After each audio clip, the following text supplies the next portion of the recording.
I'm Staff Sergeant McKibbins, 33, and I worked my way up through the military one hard-earned stripe at a time. For years, I stayed loyal to a family that dismissed my career, downplayed my sacrifices, and acted like I didn't measure up. But when I came home from deployment and they laughed at the store-bought rolls I brought to Thanksgiving, right before my commander showed up with a medal in hand, I stopped shrinking to fit their comfort. Ever been overlooked by people you kept showing up for? Tell me your story in the comments. You're not alone. And before I dive in, let me know where you're watching from. If you've ever had to claim your worth out loud, hit that like button and subscribe for more real stories about standing tall. Because what happened next, no one saw coming. I grew up in a household where what people thought mattered more than who we actually were. We were the kind of family that looked polished in Christmas cards, matching outfits, practiced smiles, but what happened behind closed doors didn't match the image. My mom, Linda, was a part-time event planner and a full-time perfectionist. My dad, Carl, worked in mid-level management at a regional insurance company and measured success in titles and salary brackets. My older brother Matt was the golden child, varsity football, business degree, married by 24, house by 26. My younger sister Nicole followed the same script, minus the football. By the time she was 23, she had a fiancé, a dog, and a real estate license with mom's blessing. And then there was me. I enlisted in the Army right after high school. No one really saw it coming, not because I was some wild child, they just didn't think I'd veer off the plan. But I didn't want 4 more years of trying to force myself into a version of success that never fit. I wanted structure, challenge, a way to earn my own place. So at 18, while my peers filled out dorm applications and debated majors, I walked into a recruiter's office and signed my name.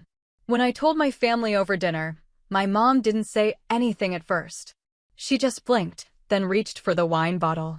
"It's not a real career," she finally said. "It's just temporary, right? You'll do a few years, then go to college." My dad didn't look up from his plate. Matt made a joke about me becoming G.I. Jane. Nicole asked if I'd still get to wear makeup. I didn't expect applause, but the indifference stung. It was like I'd announced I was taking a year off to backpack through nowhere. Still, I smiled politely and nodded. Yeah, maybe just a few years. That first year was the hardest. Basic training stripped me down to nothing and built me back up, bone by bone. But in a strange way, I found something out there, something steady, something that didn't depend on how well I performed at Thanksgiving. My fellow soldiers didn't care if I wore mascara or brought the right wine to dinner. They cared if I had their back. And I did. When I came home on leave, I brought souvenirs, stories, photos. I showed up at Nicole's engagement party in uniform, straight from the airport. She thanked me quietly and introduced me as my sister. She's in the Army or something. I smiled through it. I always did. Every time I came home, I noticed how quickly I became background noise. At Christmas, Matt's new car got more attention than the fact I'd been deployed overseas for the last 6 months. At Easter, Nicole's wedding centerpiece trials dominated the table conversation while I sat quietly, sipping my water and listening. No one asked what I'd been up to. I didn't expect a parade, but I thought maybe someone would ask if I was sleeping okay. Or if I was scared sometimes. When I was stationed in Kuwait, Nicole asked if I could send her a photo in uniform. She wanted to include it in a family collage for her wedding slideshow. "Maybe something that shows your base, but not too gritty," she wrote. "It still has to look nice." I sent her a picture from the tarmac. No dust, no gear, just me with a tight smile in front of a hangar. She cropped out the background and used a sepia filter. It looked like a stock image. Even with all that, I tried to stay close. I called home when I could. I remembered birthdays. I ordered flowers for Mother's Day every year, even from deployment. When Nicole got divorced 2 years into her marriage, I sent her a care package with her favorite snacks, a weighted blanket, and a handwritten letter. She never responded. When Matt was laid off, I Venmo'd him $500 to help with rent, even though he never asked. He texted T-checks and didn't follow up. Still, I kept showing up. I thought maybe if I just stayed consistent, they'd see me for more than the odd one out. Maybe they'd finally realize I wasn't just tolerating the military, I was building a life through it. I was promoted to staff sergeant the same week Nicole posted a story about her new eyelash extension certification. My mom shared Nicole's post and wrote, "So proud of my girl, always chasing dreams." When I called to share my news, Mom said, "That's nice, honey.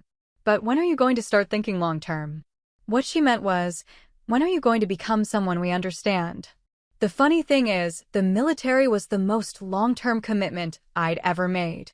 I re-upped because I wanted to lead, to train new recruits, to be the kind of mentor I'd never had at home. I thrived in systems with clear expectations. You either did the work or you didn't. And if you did, you earned your spot. No one asked what college you went to or if your engagement photos turned out nice. But my family couldn't see any of that. To them, my life was a holding pattern. A delay. Something I'd eventually grow out of. They'd stopped asking real questions years ago. Our conversations became surface-level exchanges about weather, traffic, who was hosting the next birthday. And then there was Thanksgiving. I made it home that year with just enough time to drive from the airport to the house without changing. I brought store-bought rolls from a bakery near the base. I thought they'd like that, something warm, something simple. I walked into a room full of noise and smells and barely got a glance. Nicole was showing off her new watch. Matt was carving the turkey. My mom looked at the bag in my hand and raised her eyebrows. "Oh," she said, peeking inside. "Rolls." Then, to the room, "Maybe next year she'll contribute something real." I didn't say anything. I just nodded and placed the bag on the kitchen counter. My seat was in the corner, near the side door. No name card. No plate set. I fixed it myself. There's a kind of silence that feels louder than shouting. That's what I remember most about that day. The room full of clinking glasses, laughter, forks scraping plates. And me, sitting quietly in the corner, grateful just to be home, even if it didn't feel like mine. I watched them pass dishes, tell stories, laugh at old memories. None of them included me. I was a prop at the table, the soldier they kept around like a novelty, not a person. My mom leaned across the table to brag about Nicole's latest real estate award. Matt pulled out his phone to show pictures of his new backyard. No one asked about my last rotation. No one noticed the brace still on my wrist from a training injury. I told myself it was fine. That I didn't come home for recognition. That just being there was enough. I repeated that to myself like a prayer as I passed the cranberry sauce and smiled through another story about Nicole's dog's Halloween costume. Then someone opened the wine and everything started to blur. My uncle groaned as the doorbell rang. "Probably a delivery," he muttered. He stood up with a sigh, glass still in hand.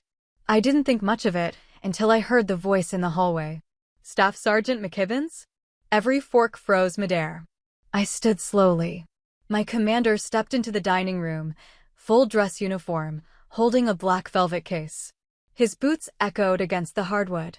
My mom gasped. Nicole blinked like she was trying to place him. "She deserves to open this here," he said, looking directly at me. The room fell completely silent. After my second deployment, I came home for what was supposed to be a restful week with family. I'd been stationed overseas for 10 months and made it back just in time for Nicole's birthday dinner. My flight landed mid-afternoon. I drove straight from the airport with my duffel bag still in the trunk. When I stepped through the front door, the kitchen was already loud with the clatter of dishes and the smell of roasted vegetables. I was 15 minutes late. My mom glanced up from the table where everyone was already seated and said, "Oh, you made it." No one stood. No one paused to greet me. "You should have timed your flight better," my aunt added, not looking up from her wine glass. I stood there for a beat too long, unsure if I should set my own place or just wait for someone to notice. Eventually, I grabbed a chair from the corner and slid into the only open spot, wedged between my cousin Sarah and a folding card table extension they'd added to make room. My plate was empty. Everyone else had already been served. Matt passed me the salad bowl like an afterthought. "There's still some left." That was the first time I really saw it. Not just felt it, but saw it. I wasn't part of the family rhythm anymore. Whatever nostalgia I'd clung to from childhood, the idea that home would always mean belonging, had been chipped away, gradually replaced by a colder truth. I was welcome, but not wanted. Not really. The conversation that night moved in a closed circle. Nicole's birthday plans. Her new listing in the West End. My cousin Adam, fresh out of grad school, had just been hired as a junior associate at a regional bank. My uncle stood and raised his glass to Adam for landing a real job in this economy. "We're proud of you." Everyone clapped. Even me. I smiled politely and tapped my water glass against his, though I hadn't slept in nearly 36 hours and my neck was still stiff from the transport plane. My mom leaned over briefly and said, "We're glad you're safe, honey. You must be tired." Then she turned back to Nicole, asking if she was still going with gold or blush pink for the bridal party. At some point, someone asked what I'd been up to lately. I mentioned a training exercise that went sideways in the desert. Nothing graphic, just enough to hint at the complexity of what we'd managed to pull off. I thought it might land. That maybe they'd ask a follow-up. Instead, Nicole wrinkled her nose. "Let's not talk about war stuff during dinner, okay?" That ended the subject. They didn't mean it cruelly. That's what made it worse. It wasn't rejection fueled by malice, it was erasure born of discomfort. They didn't want to imagine what my job actually entailed. They wanted the version of me who brought a bottle of wine, wore a nice sweater, and stayed quiet about anything that didn't fit the image. The next day, I offered to help clean the garage. My dad had mentioned it needed organizing, and I had the time. He shrugged and said Matt was already handling it, maybe I could just relax for once. So I stayed inside, folding laundry in the guest room while Nicole and Mom tried on bridesmaid dresses in the living room, laughing about strapless disasters and debating heel height. They didn't ask if I wanted to join. I didn't expect them to. Later that afternoon, I overheard Mom on the phone with a friend. "No, she's not back permanently. Just visiting. Still in the army." "Yeah, it's not forever." I keep telling her to think about a real future. That word again. Real. I began to notice the patterns after that. The careful phrasing. The polite indifference. At Matt's barbecue that summer, one of his friends asked me what I did. Before I could answer, Matt jumped in. "She's in the military, kinda like security, but international. She's always traveling. Crazy schedule." I laughed along with him, but that wasn't my job. My role involved strategic operations coordination. I led a team. I wrote briefings. I made decisions that affected real lives. But to them, it was just noise. Just army stuff. Nicole told me once, half laughing, that she never knew how to explain what I did to her coworkers. "I usually just say you're doing something brave somewhere hot. It keeps it simple." And maybe that was the problem. My whole life had been reduced to a single, sanitized sentence. Something brave. Somewhere hot. Nothing concrete. Nothing uncomfortable. Nothing that demanded understanding. When my friend Jordan, another soldier I'd trained with, was killed by an IED, I flew home for the memorial. It overlapped with a family brunch. I skipped it, obviously. When I mentioned why in the group chat, no one responded. The next day, Nicole posted a picture from the brunch with the caption, "Family, food, and laughter, nothing better." There was no malice. Just obliviousness. They didn't ask how I was doing. No one said his name. I started pulling back, little by little. Calling less. Visiting only when necessary. I began to dread the holidays. Not because I didn't love them, because I did. Or at least, I used to. But every return trip started to feel like visiting a museum where I used to live. All the pictures were there, but none of them were me. The last time I tried to explain how I felt, it was over coffee with my mom. I'd just gotten back from an extended field exercise. We sat at a cafe near her house. She asked if I was tired. I nodded. Then I said, "Sometimes it feels like you all see me as a visitor. Not really part of the family anymore." She looked surprised. "That's not true. We love you. We're just not used to your world. It's intense." I waited for her to ask more. To invite me in. She didn't. Instead, she stirred her tea and said, "Nicole's thinking about getting her broker license." Isn't that exciting? It was always like that. A shallow dive, quickly pulled back. At Nicole's bridal shower, I brought a gift she didn't register for. A personalized compass engraved with the words, "Wherever you go, go with all your heart." It was something we used to say to each other when we were kids, back when we'd play explorer in the backyard. She opened it and smiled politely. "Oh, this is unique. Thank you." Later, I overheard her telling a friend, "I wish she'd just get something off the registry." I don't need more metaphors. I left early that day. From then on, I stopped trying to fit into the frame they built around what counted as success, as love, as being one of them. I wasn't angry yet. Not fully. Not then. But I was tired. Tired of trying to be relatable in a room that didn't want to understand me. Tired of lowering the volume on my life so theirs could stay comfortable. They never said it out loud. But the message was everywhere, in small dismissals and sidelong glances, in what they celebrated and what they ignored. I didn't belong in their version of family success. I didn't wear heels, host wine nights, or talk about mortgage rates. I wore combat boots and carried stories they didn't want to hear. Still, I kept showing up. I thought, maybe if I just stayed quiet long enough, one of them would notice the effort. That one of them would look at me and say, "We're proud of you. Not just for what you do, but for who you are." But that day never came. At least, not from them. The flight home was rough. Delayed, then rerouted, then delayed again. I hadn't slept in 36 hours and was still wearing the same uniform I'd left base in. My boots were dusty.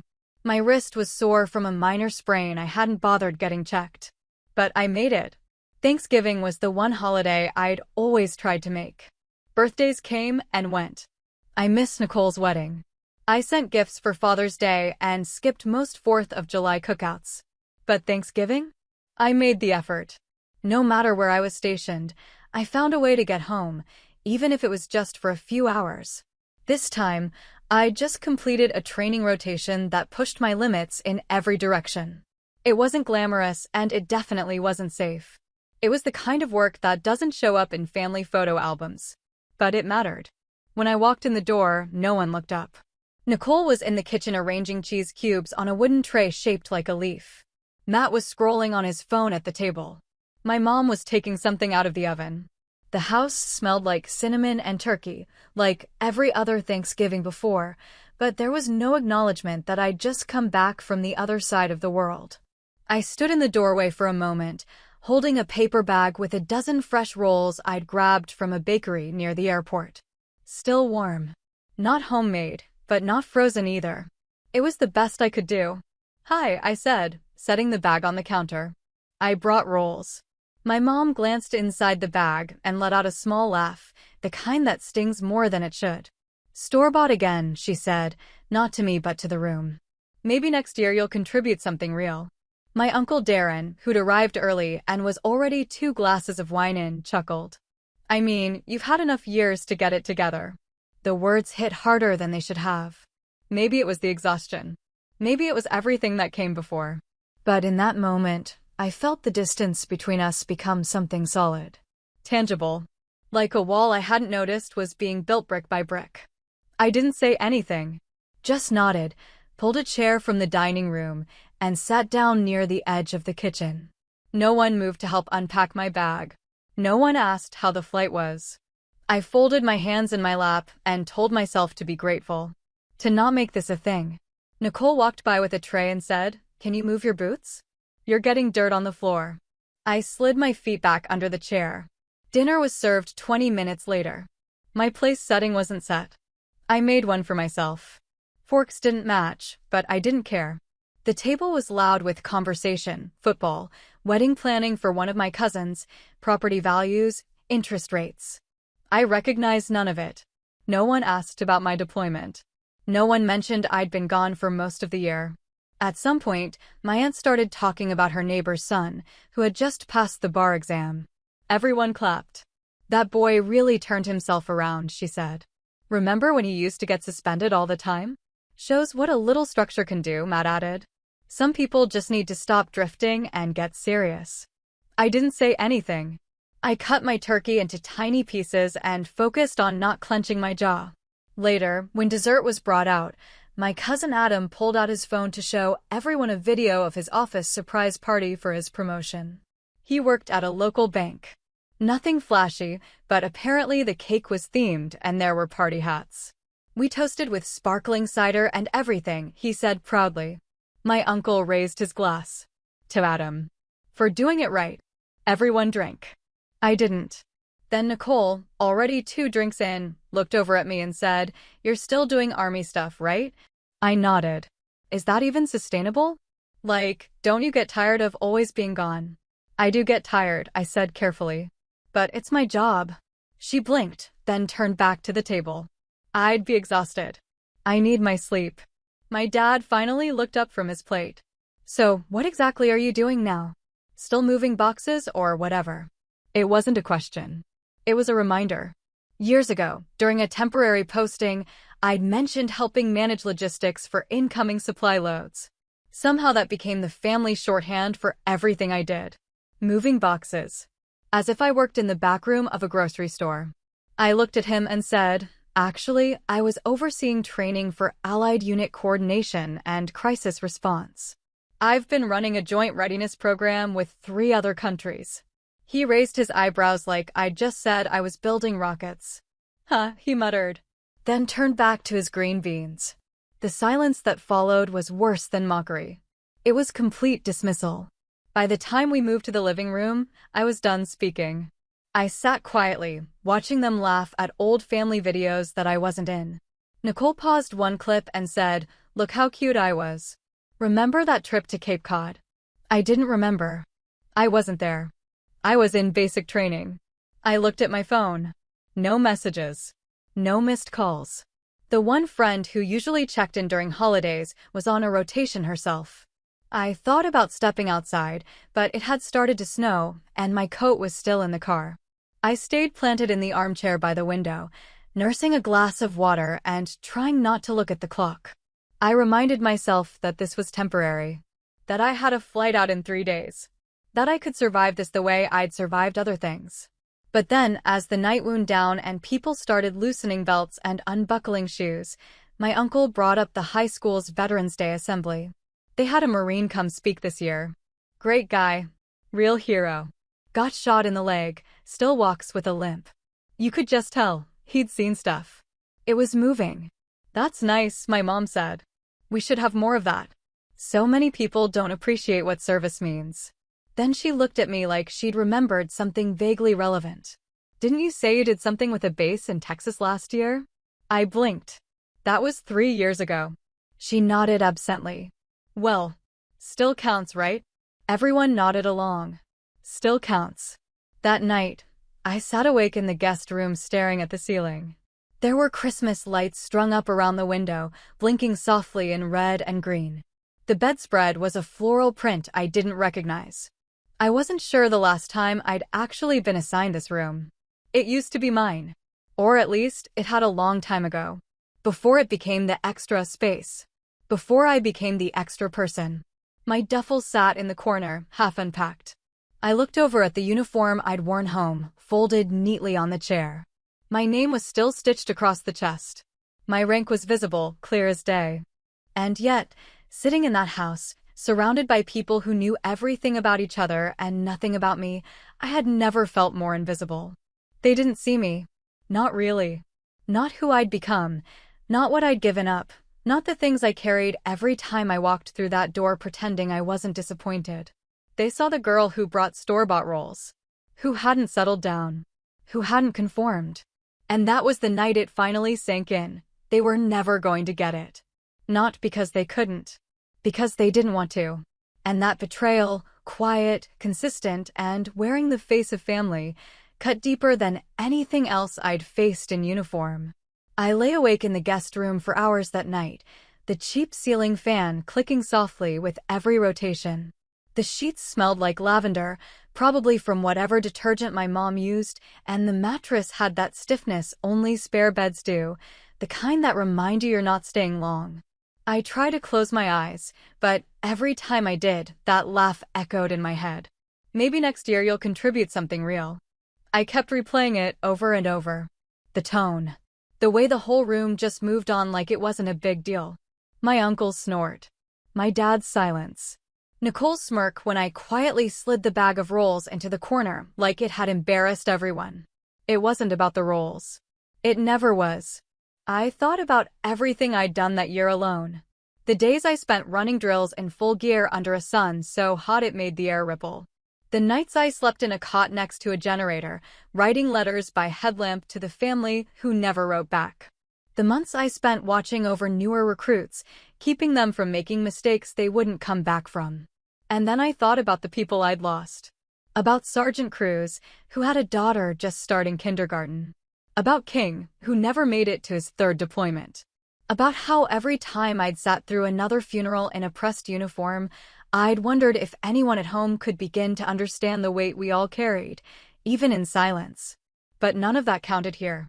Not in this house. Not if you didn't bring wine and show up in a cardigan and talk about mortgage rates. Not if you didn't stay long enough to be part of the group photos, or bring something homemade, or pretend that everything was fine just to keep the peace. I sat up around 4 a.m., still in my jeans, hair still tied back from the flight. I stared at my phone, debating whether to call anyone.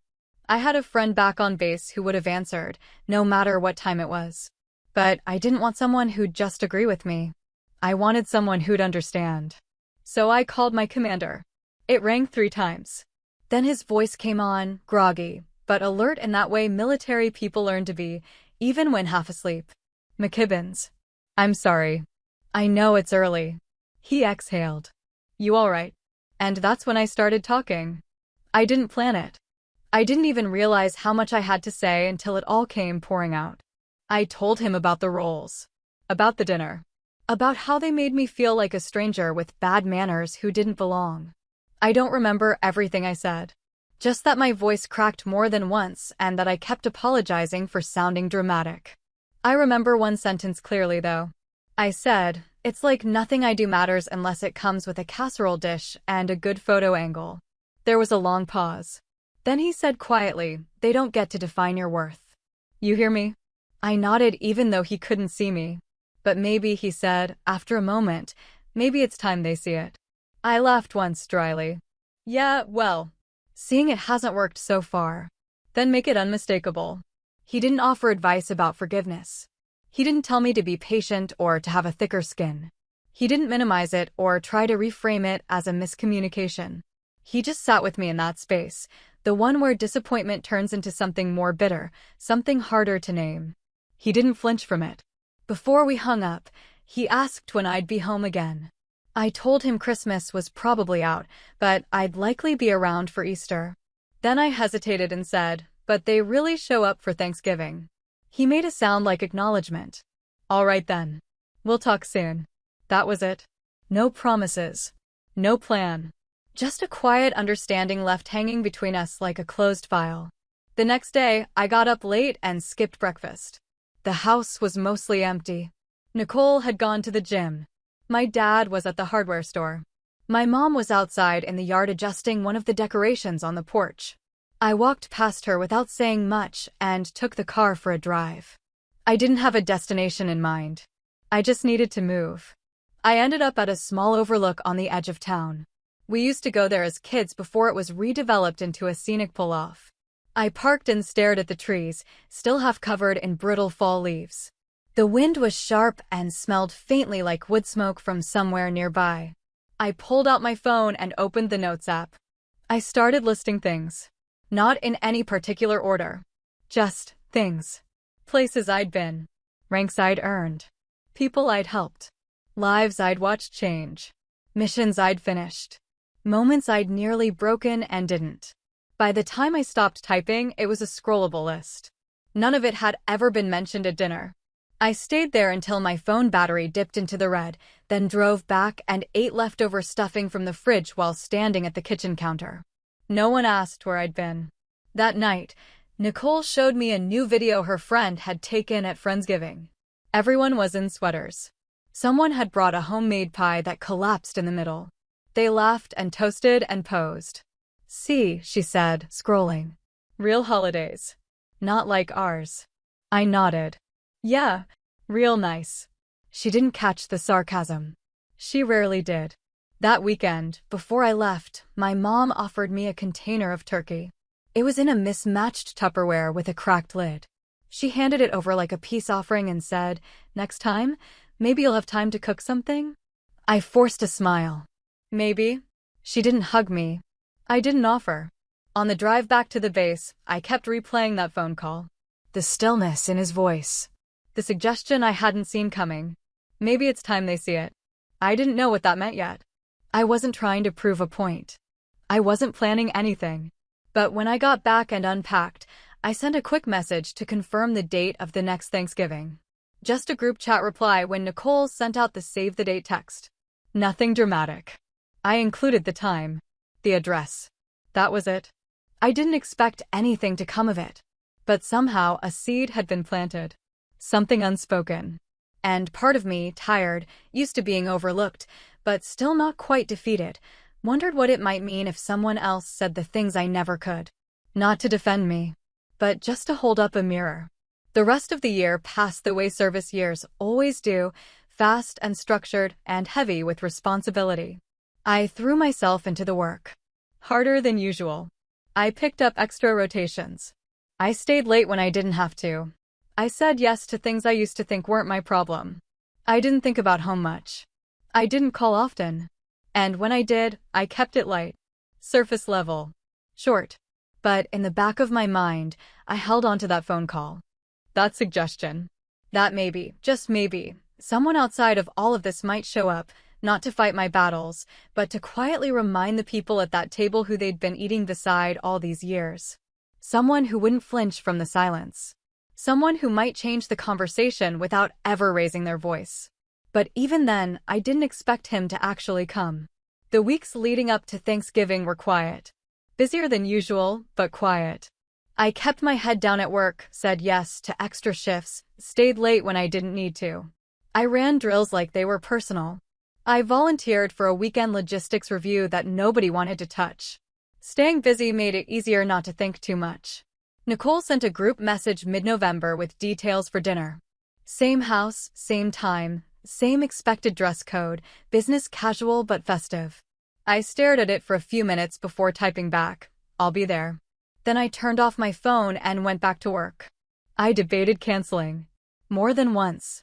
It wasn't that I didn't know what to expect. I knew exactly what would happen. The same jokes. The same dismissals. The same seat in the corner and the polite clapping for someone else's minor life updates. I wasn't interested in being a prop again. But something about what my commander had said that night stayed with me. They don't get to define your worth. But maybe it's time they see it. So I packed the same duffel bag, wore the same boots, and stopped at the same bakery on my way. The rolls were still warm when I got there. I walked through the front door just before 4 o'clock, exactly on time. No one noticed. Nicole was in the kitchen pouring sangria into a glass dispenser shaped like a pumpkin. My mom was slicing the turkey. Matt and my uncle were watching the game from the living room. My dad waved absently from behind a half-read newspaper and didn't look up. I set the bag of rolls down on the kitchen counter. No one offered to help. No one asked how the drive was. My mom looked over and smiled the way you do when a neighbor you don't really like shows up uninvited. "Rolls again," she said. "At least they're fresh this time." I didn't answer. I just nodded once and found a seat near the edge of the room, same spot as the year before, folding chair near the coat rack, out of the way, but not out of sight. Nicole passed me once and asked if I could help bring out the side dishes. I followed her to the kitchen without a word. I carried a tray of green beans and a stack of salad plates. I didn't speak unless spoken to. Dinner started like a checklist.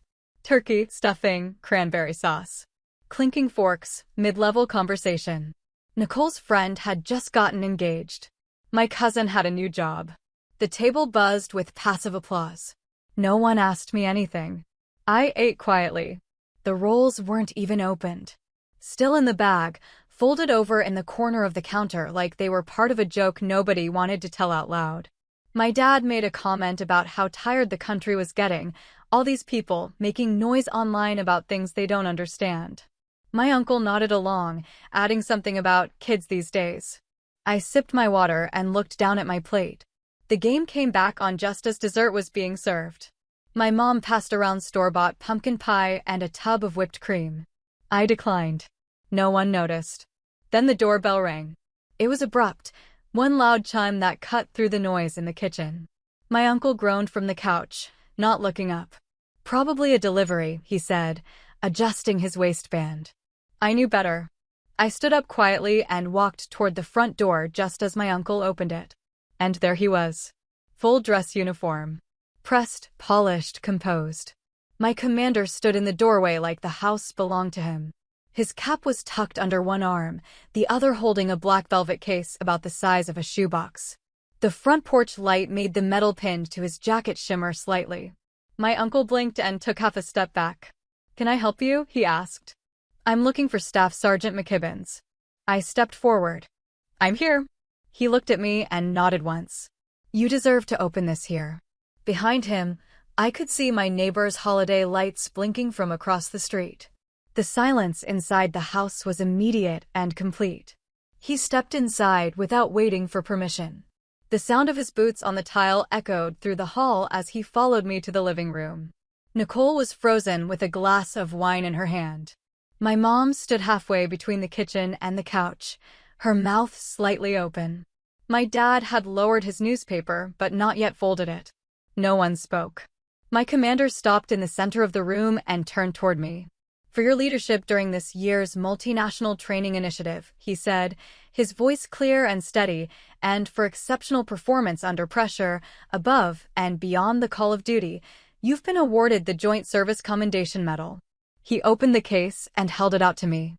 Inside was the medal, gleaming centered. Underneath it, a certificate with my full name in bold lettering and 3 official signatures. He didn't rush. He didn't explain himself further. He didn't downplay it. He simply said, "You earned this. I wanted to present it in the presence of people who matter to you." I didn't reach for it at first. I was still watching everyone's faces. My mom looked confused. My dad was now fully sitting up, his paper dropped to the floor. Nicole's hand was shaking just enough to make the wine ripple in her glass. I stepped forward and took the box, careful not to tremble. I looked at him and nodded once. "Thank you, sir." He returned the nod. "I'll see you back on base." And just like that, he turned and walked out. The silence stayed behind like a fog. No one moved for a long time. Finally, my mom spoke. "I didn't know you were getting an award." I closed the box gently and placed it on the side table near the window. No one asked. Nicole sat down slowly, still staring at the medal like it might vanish if she blinked. My uncle tried to break the tension with a joke. "Well, that was unexpected." I looked at him without smiling. "Only if you haven't been paying attention." My dad cleared his throat. "So this was official?" I nodded. "Very." There wasn't much left to say. The rest of the evening moved in slow motion. No one mentioned the medal again. The game stayed on, volume turned down. People began to gather coats and pie tins. Nicole helped with the dishes without saying anything else. When I left that night, I didn't say goodbye. I carried the medal case under one arm and the unopened bag of rolls under the other. On the way to my car, I paused at the end of the driveway and looked back at the house. Nothing about it had changed. But something had shifted. Not just in them, but in me. I hadn't come to prove anything. Not really. I came so I could stop waiting for them to see me. And when they finally did, it wasn't because I asked for it. It was because someone else, someone who knew, had stepped in and said, "Look." I didn't open the medal case until the house was quiet again. After my commander left, the room had stayed frozen for what felt like a full minute. My uncle shifted uncomfortably on the couch. Nicole picked up her wine glass and set it back down without drinking. My dad straightened his shirt collar and pretended to be focused on the halftime recap. No one said anything about what just happened. Eventually, people started moving. Slowly. My mom disappeared into the kitchen. My brother stood up and walked to the bathroom without a word. Conversation resumed in small, disjointed pieces. Weather. Traffic. Someone's flight home tomorrow. But not a single person asked what the medal was for. Not a single person said, "Tell us more." So I sat in the corner, same chair as last year, and opened the case myself. The medal caught the light as I tilted it slightly. Beneath it, the commendation paper bore my name in bold print, followed by a paragraph detailing what I had done over the past year, language most of them wouldn't understand and, honestly, wouldn't try to. But I understood every word. I knew what it meant. It meant that in a high-risk joint operation across two countries, I had taken command of a deteriorating situation and prevented it from becoming a casualty count. It meant my decisions under pressure, my hours of training, my instinct had saved lives. It meant I had stepped into the kind of leadership role most people never see, never imagine, and never acknowledge, especially not at family dinners where casseroles get more attention than medals. My hands shook a little when I closed the case again. Not from nerves. Just from the weight of finally being seen, even if only briefly, and not by them. My mom reappeared from the kitchen, eyes a little red. She didn't say anything directly to me. Just set another pie down on the table and offered slices to whoever was still lingering. Nicole declined. My dad muttered a quiet "sure" and took a piece. When she turned toward me, she paused like she wanted to say something, then thought better of it. I didn't push it. I didn't want an apology that was half-performed. I didn't need it to be pretty. I just wanted them to sit with the discomfort they'd never allowed themselves to feel. Matt came back and took his seat again. He didn't look at me. Didn't look at the case either. He just poured himself more wine and asked Nicole about her client who was buying the lake house. The conversation felt like a performance they were all trying to finish before the curtain dropped. I stayed until the end. Not because I wanted to, but because I needed to see it through. When I stood to leave, the room didn't pause this time. No one stood with me. My mom asked if I wanted to take leftovers. I said no. My dad gave me a one-armed hug that barely made contact. Nicole called out bye from the other room like I was a house guest she didn't know that well. I walked out with the medal in my bag and the rolls still untouched. The drive back was quiet. No music. Just the hum of the tires and the sound of rain starting to hit the windshield in slow, heavy drops. I replayed the moment over and over, him walking in, the way the air shifted, the way no one could look directly at me afterward. I didn't feel proud in the way I thought I would. I felt clear. It wasn't about the medal. It was never about that. It was about them finally sitting in the discomfort of what they'd chosen not to see. Back on base, the days resumed their rhythm. PT in the morning. Briefings, training sessions, unit rotations. No one brought up Thanksgiving, and I didn't offer the story. I kept the medal case in my locker, not hidden, but not on display. It was a reminder. Not of what I'd earned, but of what I'd carried alone. A week later, I got a text from Nicole. That was something. I didn't know what to say. I stared at the screen for a while, then replied, "You didn't have to say anything." That was the problem. She didn't answer.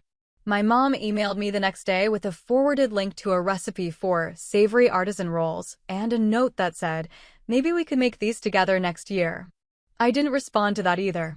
But something had shifted. A few days later, one of my sergeants stopped me in the hallway and said he'd heard from command that I'd been formally recognized.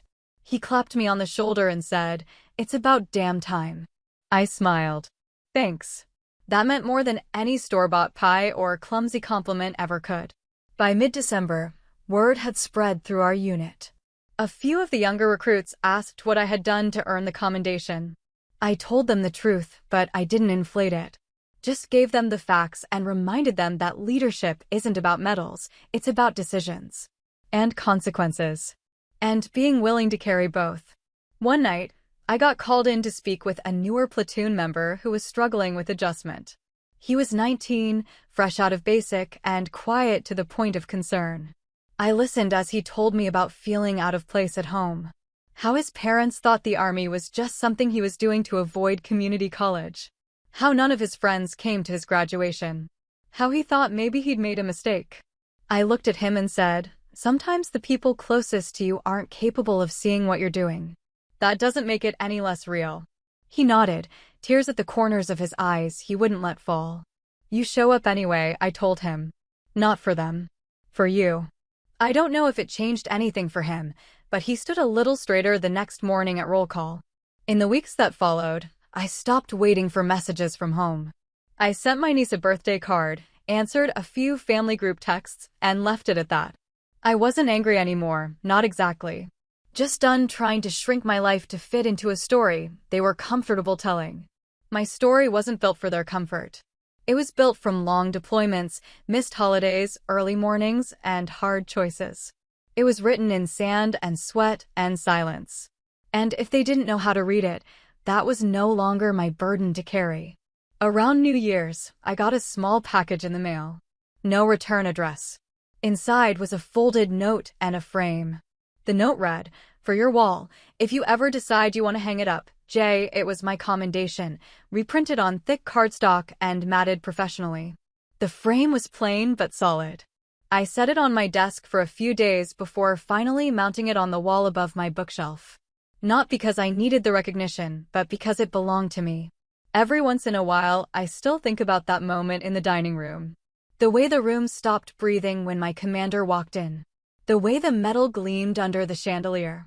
The way my mother's hand trembled slightly as she reached for her wineglass. It wasn't vengeance. It wasn't even vindication. It was something simpler. It was truth made visible. Finally. And that was enough. Later that night, after most of the guests had trickled out and the last of the dishes had been scraped into Tupperware, I found myself in the kitchen rinsing off a plate that wasn't mine. Have it, I guess. The hum of the dishwasher masked the sound of footsteps behind me, but I still knew who it was before she spoke. My mom stood there, arms folded, eyes softer than they'd been all evening. She didn't rush into words, and I didn't offer any either. We stayed like that for a few seconds, her watching me finishing the plate, until she finally said something. We just didn't know. I didn't turn around right away. I placed the plate carefully in the drying rack, wiped my hands on a dish towel, then looked at her. It wasn't about knowing, I said. It was about respecting what you don't. She flinched just a little. I wasn't trying to be cruel, but I also wasn't going to do the emotional labor for her. I mean, I guess I always knew you were doing something important, she added, her voice tentative. But I didn't realize it was all that. That's kind of the point, I said. You didn't ask. She nodded slowly. That's fair. She didn't cry. And she didn't beg. It wasn't some dramatic Hallmark apology. It was just two people standing in a kitchen too late at night, trying to figure out how to bridge a gap that had been growing for years. I don't want us to be like this, she said. Then don't make me shrink to stay in the room. That landed. She leaned back against the counter, looked at the ceiling like maybe the words were written up there. I'm not asking you to understand everything I do, I continued. But I need you to stop acting like it's less than what everyone else brings to the table. She looked at me then. Really looked. Like she'd only just realized I'd grown up. I'm sorry, she said. Not for the roles. Not for last year. For all of it. I didn't say I forgive you. I didn't say it's okay. Because it wasn't, not yet. I just nodded and turned the faucet off. That was enough for that night. The next time we spoke, it was a few weeks later. She called me out of the blue on a Tuesday evening. No pretense. Just a quiet, hey, I was thinking about you. She didn't ask about the weather or my laundry. She asked where I was stationed. What I'd been working on. If I'd met anyone worth keeping around. It felt a little clunky, but it was honest. I gave her real answers. My dad took a bit longer. He was always quieter, more measured. The kind of man who lets the room speak first. But about a month after Thanksgiving, I got a text from him. What's your actual job title now? I replied, Operations Sergeant, Joint Readiness Division. He didn't text back, but when I came home that spring, I noticed he'd printed out a news article I'd been quoted in. He'd circled my name. It was pinned to the corkboard in the garage, half covered by old receipts and a calendar that hadn't been updated since August. Small things. Nicole never brought up the medal again. But at Easter, she asked if I'd want to come talk to her friend's high school class, civics, or something like that. I hesitated at first. It felt performative. Like she was trying to make up for something without actually saying she was sorry. But then I thought about it. I wasn't doing it for her. I said yes. The kids were nervous, polite, half interested. But one girl in the front row asked me if being in the military made me feel invisible around civilians. I paused, then nodded. Sometimes, I said. But then you realize that being seen isn't the same as being understood. And the second one matters more. She wrote that down. After the talk, Nicole clapped for me in the back of the room.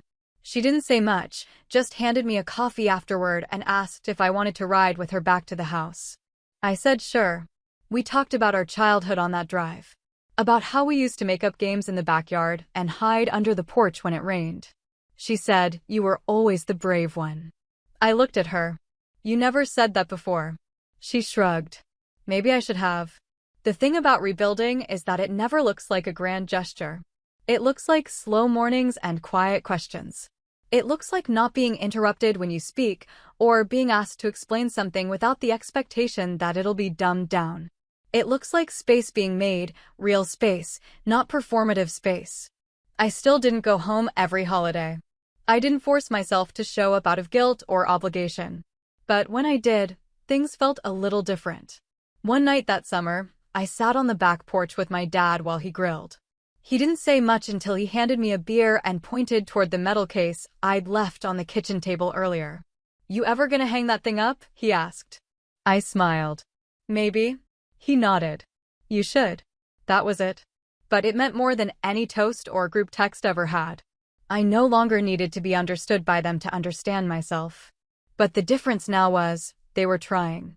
And I wasn't going to punish them for being late to the table, as long as they stayed in their seats and listened. The last time I visited, my mom asked if I could help her fix the Wi-Fi. While I was typing in the password, she said, "You know, I've been reading more about what you do." I looked at her. "Yeah." She nodded. "I didn't realize how many women serve in roles like yours. It's incredible." There was a pause. Then she added, "You're incredible." It didn't feel like flattery. It felt earned. I didn't deflect it. I just said, "Thanks." And that was enough. The wounds hadn't vanished. But they were healing.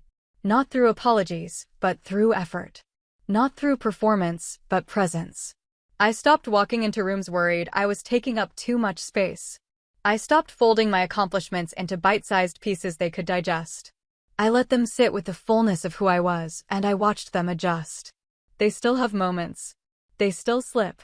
But now, when they do, I name it. And they listen. That's the difference. That's what rebuilding looks like. Not forgiveness on command, not reconciliation for show. Just two sides deciding to meet in the middle and build something new, brick by careful brick. No casseroles required. These days, Thanksgiving doesn't creep up on me with the same kind of weight it used to. I still get the texts, the group chats, the head counts. Nicole still sends out the planning spreadsheet, who's bringing what, who's flying and when. Some things never change. But I do. I no longer run down a mental checklist wondering what version of myself I need to be that year. I don't rehearse polite small talk or think through backup answers for awkward questions. I don't shrink my voice to match the volume of the room. And I definitely don't ask for permission to belong. I show up how I show up. I wear what I want. Sometimes it's jeans and boots. Sometimes it's my dress uniform, depending on whether I'm coming straight from base. I don't explain anymore. If they ask, I answer. If they don't, that's fine too. I still bring rolls. The same kind. Same bag. Same store. But now I carry them in with both hands like they're something sacred. I set them down in the center of the table and make eye contact with whoever's watching. And whether they say anything or not, they see it. I'm not apologizing. I never should have been in the first place. The metal isn't always part of the story anymore. It lives in a glass case now, mounted on the wall just inside my apartment door, right above the light switch. I don't stare at it every day, but sometimes, when I'm locking up before a deployment or coming home from a long rotation, I glance at it and feel something settle in my chest. It's not pride exactly. It's not vindication either. It's peace. I know who I am, even when nobody's clapping. Some family members still don't get it. That's fine. My uncle barely speaks to me now unless football's on. One of my aunts still introduces me at parties as the military one, like I'm a novelty act. My cousin's husband once asked me at dinner if I ever saw real action, like I'd been on a movie set. I used to correct people gently. Now, I just let the silence do the work. Because the truth is, my story isn't a prop. And I'm not here to educate people who only want to understand me on their terms. What I do, what I've lived, isn't for show. It's for me. My commander said something to me once, years after that Thanksgiving.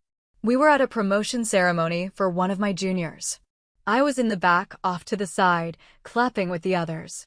He came up, shook my hand, and said quietly, "You ever notice the ones who do the real work never need the spotlight?" I said, "Yeah. I've also noticed they're the ones who keep everything from falling apart." He smiled. "Exactly.